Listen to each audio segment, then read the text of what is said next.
كلا همومنا وكشف كربنا وأحزاننا وكفارة سيئاتنا وزيادة في أعمالنا وأعمار وكفى رزقنا ستر في أخلاقنا ونور لما بصائرنا أبصارنا سم كريم اللهم اشف بمرضانا وعاف بمبتلانا وارحم بموتانا وأحيانا وتم نعمك علينا وجل حجتنا حجة علينا والشهيد لنا الشهيد علينا وانظر برحمتك علينا وأقبل برحمتك علينا. رب اشرح لي صدري ويسر لي أمري واحلل عقدة من لساني يفقهوا قولي وسدد لساني وهد قلبي بحق نبيك سيدنا محمد صلى الله عليه وسلم.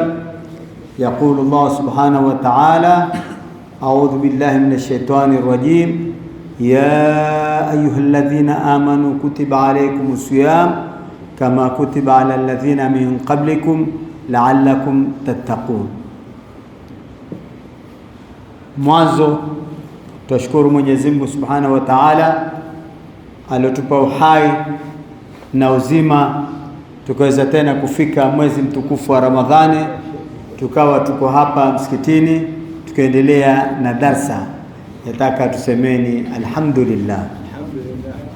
Hii ni neema kubwa sana ya kuwa sisi kuwa uhai na uzima, kwa sababu kuna wengi ambao tulofunga nao mwaka jana mara hii hatuko nao, wamekwenda Darul Barzakh, yani wamekufa.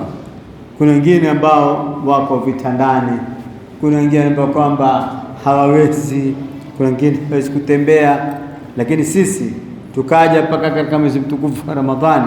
Hii ni neema kubwa, nataka tumshukuru sana Mwenyezi Mungu, tuseme alhamdulillah, na tuombe Mwenyezi Mungu atuwafikie na atutimizie tuweze kuikamilisha saumu yetu ya Ramadhani, na tuombe Mwenyezi Mungu atakabali yote tunayofanya kulingana na saumu na Qur'ani na ibada zote.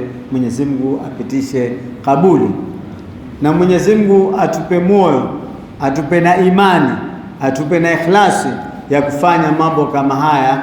Tufanye kwa sababu ya Mwenyezi Mungu bila ya ria na bila ya kujionesha, na tuombe Mwenyezi Mungu atupe siha na afia tuweze kufunga mwezi wa Ramadhani, tupate siha na afia ya kufunga mwezi wa Ramadhani, na tuombe Mwenyezi Mungu atupe cha kufungia Ramadhani, sababu Ramadhani ukifunga mpaka upate cha kufungia, upate riziki ya halali, upate riziki ambayo yenye manufaa, riziki yenye afia, riziki yenye faida. Tuombe Mwenyezi Mungu, na tuombe Mwenyezi Mungu kwa baraka ya mwezi mtukufu wa Ramadhani, kila lilokuwa baya Mwenyezi Mungu aliepushe, na kila lenye shari Mwenyezi Mungu aliepushe, na kila mwenye dhiki Mwenyezi Mungu amuondolee, na kila mwenye matatizo Mwenyezi Mungu amtatulie, na kila mwenye haja Mwenyezi Mungu ampe haja zake, na kila aliyokuwa mgonjwa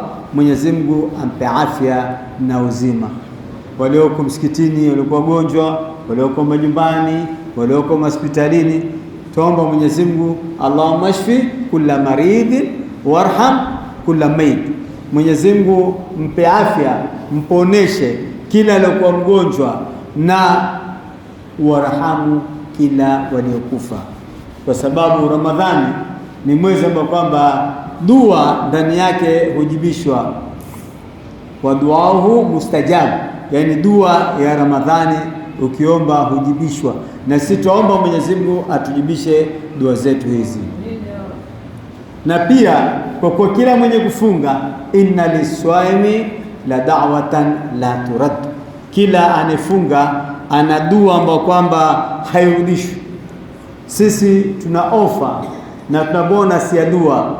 Sasa wewe usipitwe na siku ila uombe dua, usipitwe na wakati ila uombe dua, ikiwa baada ya swala, ikiwa ni usiku, ikiwa ni wakati wa kufungua mwadhini, ikiwa ni baada ya kufungua mwadhini, wakati wote una bonus. Dua yako hairudishi, kama Mtume asema watu watatu hawarudishwi dua yao, thalathatun la turaddu da'watum, watu watatu hawarudishi dua yao. Moja ni da'watu swaim, mwenye kufunga, kisha wa da'watul marid, na mtu aliyokuwa mgonjwa, wa da'watul musafir, na mtu ambaye msafiri. Hawa wanaosafiri dua zao ni kabuli. Wale wagonjwa walioko vitandani, dua zao ni kabuli. Na sisi tunaifunga, dua zetu ni kabuli. Sasa ndio wakati wa kuomba dua kwa kila siku, ndio tukawekewa uradi, tukawekewa dua baada ya swala, tukawekewa dua kufungua mwadhini, tukawekewa dua baada ya kufungua mwadhini. Zote ni kutaka kuomba dua. Na tukawekewa paka daku ili tuinuke tule, tuswali tahajudi na tuombe dua katika wakati ule ambao ni wakati wa kabuli. Na wakati wa kabuli zaidi ni wakati wa kufungua mwadhini. Pale ni wakati wa kabuli zaidi ya dua. Wakati wote tutajishwa dua, lakini wakati ule huwa kuna kabuli zaidi. Wakati wa kabuli zaidi ni wakati wa saa 8 za usiku, hapo pia kuna kabuli. Wakati wa kabuli zaidi ni wakati wa daku, ule wakati wa kula daku. Baada ya kula basi uswali, baada ya kula usome Qur'ani, baada ya kula usome dua. Kwa ndio tumeingia katika mwezi wa Ramadhani na tuendelea na darasa yetu, na alhamdulillah leo tunaye mwanafunzi wetu Ustadh Feroz kwa hapa na Ustadh Muhammad Swaleh ambaye atakuwa tukiendeleza darasa pamoja. Tunaye na Ustadh Abud ambaye yuko hapa, na wote tutataka na wao watabaruku wazungumze. Na darasa yetu hii itakuwa ni mpaka saa 8 kamili. Saa 8 kamili ndio tutamaliza darasa yetu. Na tutajitahidi sana, ikiwa itaongezeka dakika 5, dakika 10 itakuwa si kitu, au kama Jumapili hakuna kazi yaweza kuongezeka kidogo, lakini maximum tumeweka ni saa 8 kamili. Na maudhui yake itakuwa ni maudhui ya tafsiri al-Qur'an na maudhui ya maudhui, yani tatafsiri Qur'ani ambayo tuko katika amma, atatafsiri ni Ustadh Muhammad Swaleh, kisha sisi tueleza maudhui ambayo ya mujtama, ambayo takana tujirakibishe nayo na tuyafanye kama na mambo ambayo kwamba yaliokosekana katika mujtama wetu. Inshallah tutaendelea leo, kwa kuwa ni mwanzo, tutabaruku na aya ya siyam, aya ya kufunga. Mwenyezi Mungu Subhanahu wa Ta'ala katika suratul Baqara aya 183 mpaka aya 187 suratul Baqara imeeleza masala ya saumu, na Mwenyezi Mungu akapenda saumu aieleze kuwazungumzia wenye imani, akisema ya ayyuhalladhina amanu, enyi ambao kwamba mulioamini. Katika kawaida ya Qur'ani ukiona ya ayyuhalladhina amanu ujue kuna mambo mawili, kuna amrun na nahy. Ima kuna jambo atakuamrishwa ama kuna jambo wataka kukatazwa. Ndio kiziona ya ayyuhalladhina amanu. Hini ya ayyuha make ni enyi, yani hapo kuna harfu nidama enyi. Na ukiziangalia hizi ya ayyuha peke yake katika Qur'ani utaziona ziko 150. Ya ayyuha ziko 150, lakini ya ayyuhalladhina amanu katika Qur'ani ziko 89. Katika Qur'ani kuna ya ayyuhalladhina amanu ujue ni 89, na katika Qur'ani kuna ya ayyuhan nas. Ya ayyuhan nas hizi ziko 20. Ya ayyuhalladhina amanu ziko 89. Ile ya ayyuha ni 150. Ya ayyuhalladhina amanu 89. Ya ayyuhan nas 20. Na katika kawaida nyingine kila kona ya ayyuhalladhina amanu ujue aya imeteremka Madina, kila kona alladhina amanu. Na ukiona ya ayyuhan nas basi ujue imeteremka Maka. Na ndio katika ajabu sura ndefu iliyoteremka Madina ni suratul Baqara, na ndio atwalu suratin fil Quran, lakini sura nyingine zote ndefu zimeteremka Maka isipokuwa suratul Baqara. Suratul Baqara ina aya 286. Na katika ajabu ya suratul Baqara jina la Mwenyezi Mungu limekaribia hapo, liko kama 282, kisha ile 6 ni kama ile ilaha na ilahukum ziko 4. Kwa idadi ya Allah katika suratul Baqara ndio idadi ya aya za suratul Baqara. Suratul Baqara ina aya 286. Na ndio Mtume alisisitiza sana watu wasome suratul Baqara, akisema iqra'u suratul Baqara, someni suratul Baqara, fa inna akhdhaha baraka. Ukiitukua ukisoma bara suratul Baqara ni baraka, wa tarka hasra, na ukiacha utahasirika, utajuta. Ukiacha suratul Baqara utajuta. Kisha sema wala astatu hal batala, na wale wachawi na wale wavivu hawaiwezi suratul Baqara. Mtu mvivu hawezi kusoma suratul Baqara, sababu ni aya 286. Lakini mtu asiyokuwa mvivu aweza kuisoma, licha ya kusoma suratul Baqara na sura nyingine na sura nyingine na sura nyingine. Kwa Mtume sema mkichukua ni baraka na mkiacha ni majuto, na hayawezi wale wachawi. Na nyumba inaosomwa suratul Baqara, basi shetani jini hakaribii nyumba ile. Kwa siku 3 nyumba yako haingii shetani wala jini, kwa sababu suratul Baqara. Si wewe tu, hata majirani zako.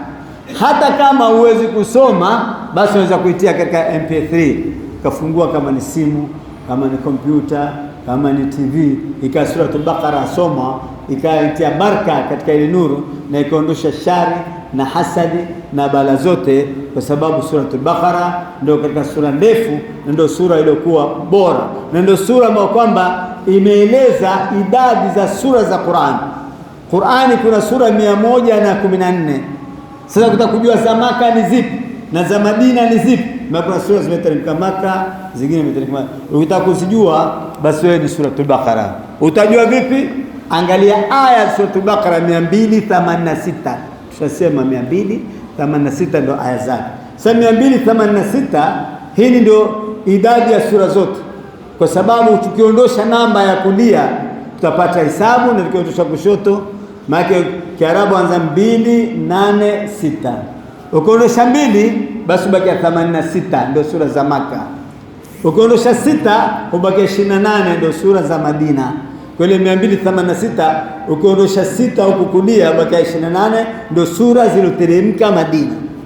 Na ukiondosha kushoto 2 ubakia 86, ndio sura ambazo kwamba zilizoteremka Maka zimeteremka 28. Madina imeteremka 86. Sasa ya ayyuhalladhina amanu ni 89, ya ayyuhan nas ni 20. Na kuna mahali ziko ya alladhina amanu nyingi kama suratul Maida. Suratul Maida ndio ziko ya ayyuhalladhina amanu ziko 16. Hakuna sura iliyokusanya ya alladhina amanu nyingi kama suratul Maida. Na ya ayyuhan nas ziko katika Baqara, katika Nisaa, Araf, Yunus, Haji, Luqman, Fatir, Jannat na kwingine. Kisha nyingine 13 ni ya ayyuhan nabiyyu na ya ayyuhar rasul, ya ayyuhan nabiyyu na ya rasul. Kisha na moja ni ya ayyuhal kafiruna. Kisha kuna nyingine tena ya ayyuhas sahiru, ya ayyuhal insan, ya ayyuhal malau. Zote hizi ziko katika Qur'an. Kwa hiyo ya alladhina amanu ndio ni kuitu. Abdullah ibn Mas'ud asema kwa ya alladhina amanu, pulikiza masikio, kuna zuri watakuambiwa ama kuna baya watakukatazwa, hakuna lingine. Hii ni ya alladhina amanu, kuna amri na nahi. Kuna al-amru bil ma'ruf wa nahyu anil munkar. Make kutanabash kucho, ni mloamini, kutiba alaykum siyam, mumefaradhiwa nyinyi kufunga. Yani Mwenyezi Mungu akaleta tamko la talattuf, kutiba alaykum. Hakuambia alladhina amanu sumu, na kawaida katika amri katika alladhina kwa ya alladhina amanu sumu, kutiba yani mabni lil majhul. Kutiba bimaana furidha, kataba ala bimaana faradha, na kataba ala bimaana alzama. Kataba rabbuka ala nafsi arrahma, alzama, amejilazimisha.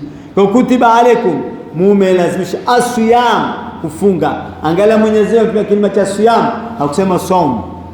Kwa nini? Kuna tofauti ya siyam na saum. Iko saum ni nusu, ni kidogo. Siyamu ni nyingi. Maana siyamu ni mwezi mzima, lakini saum inaweza kwa siku moja, siku mbili, siku tatu, siku. Kwa hiyo saum inatumika kwa mufrad, siyam inatumika kwa jami. Yani saum ni moja ama mbili ama tatu kidogo. Siyam ni mwezi na kuendelea. Tena Mwenyezi Mungu akatupumbaza zaidi baada ya kutuambia kutiba, kama kutiba ala alladhina min qablikum, kama tashbihi na zaidi, kama namna walivyofaradhiwa wale ambao walioko kabla yenu. Kuna watu, ili tusistaajabu wala tusishtuke, bosi tumemsha kufunga bwana, kuna nyuma pia amefunga. Yani msishtuke, Wajua jambo kuna fulani pia amefanya, wewe hushutuki na utalizoea na utalipenda. Bwana fanya kama namna alivyofanya fulani, utajua kumbe inawezekana. Fanya kama fulani, kumbe ni jambo zuri, ndio kaambia na mimi. Fanya kama fulani, ni jambo kama anapendekeza kwa watu. Kwa watu wa nyuma wote wamefaradhiwa saumu wote, kuanzia Adamu kwa kifunga, kuanzia Nabii Ibrahim akifunga kila mwezi siku 3, Nabii Nuhu akifunga mwaka mzima. Nabii Nuhu alikuwa hali isipokuwa siku 5 tu, mwaka mzima uko na saumu. Nabii Nuhu. Nabii Musa alifunga siku 30, akaambia ongeze 10, akafunga 40. Nabii Isa alifunga. Nabii Isa aliambia toe zaka, alikuwa hana mali hapo, mtoto mdogo ambaye toa zaka. Waswani biswalati wa zakat, miezi tu sio swala na zaka tena, au swali sio amarani. Wajua wasio makusiwate kabisa swala na zaka madubtu haya. Akamsha swala, akamsha saumu, akamsha zaka. Hii ni yote bitumi walikuwa wakifunga, na sisi tufunge. Lakini wao walikuwa hawafungi Ramadhani, wafunga miezi mingine. Nabii Musa alifunga mfungo pili, alipiga mfungo pili yote, na ile fungo 3 zile 10 akazi maga. Alifunga mwezi mmoja, akaona mdomo wake unanuka saumu, akapiga. Alikwenda kuonana na Mungu, akafunga siku 30, akaona mdomo unanukia harufu ya saumu, akapiga mswaki. Mungu Mwenyezi Mungu, mbona unapiga mswaki? Sasa Rabbi, bwana harufu ya saumu utakuwa na wewe.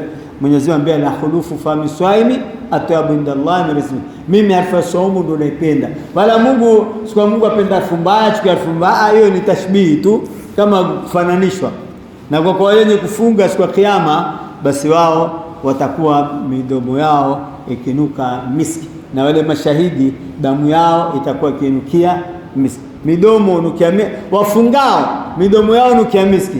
Walipigana katika vita akauliwa, damu yao unukia miski, makafu nzuri. Yote la 10 hantisia la 10 la'allakum tattaqun, henda nyinyi mkamwogopa Mwenyezi Mungu. Kwa nini Mwenyezi Mungu aseme kama kuntu alladhina qablikum tattaqun? Basi mwogopa. Kwa nini kutoa laala yataraji? Tutarajia nini? Maana kuna wengine hufunga njaa, hawafungi saumu. Sasa wafunga njaa, wafunga saumu, hawapati takwa. Wenye kufunga saumu ndio wanapata takwa, ndio kwamba la'allakum tattaquna. Wale wenye kufunga saumu wakafunga kila kitu, na wale wasiofunga, kuna wengine maskini hufunga njaa, kama Saimile salau minasom ila aljua wala atash. Kuna wengine maskini ufunga kumefunga njaa, kiu na njaa. Mwenyezi Mungu asijalie katika hao, ajalie wenye kufunga na wenye kufunga. Kwa hivyo leo tumeweza kueleza aya moja tu ili kufungua darasa yetu, na zaidi tumeingia katika ya ayyuhalladhina amanu, na ni katika khasais ummat Muhammad, kwamba ya lazima ukisoma vitabu vya nyuma utaona watu wanavyoitwa, mwenye utasikitika. Utasikia ya masakini maskini, ya hiyo ikhwana al-qaradati wal khanazir, ndugu za kinguruwe na mayonda, watu wetu namna hiyo. Si ya alladhina amanu, mulioamini, mliokuwa na imani. Kwa tumswalie mtume, na zote ni baraka za mtume, na kwa sisi ni wafuasi wa mtume, tukaitwa ya alladhina amanu kwa heshima ya mtume. Wallahu rasuluhu inshallah.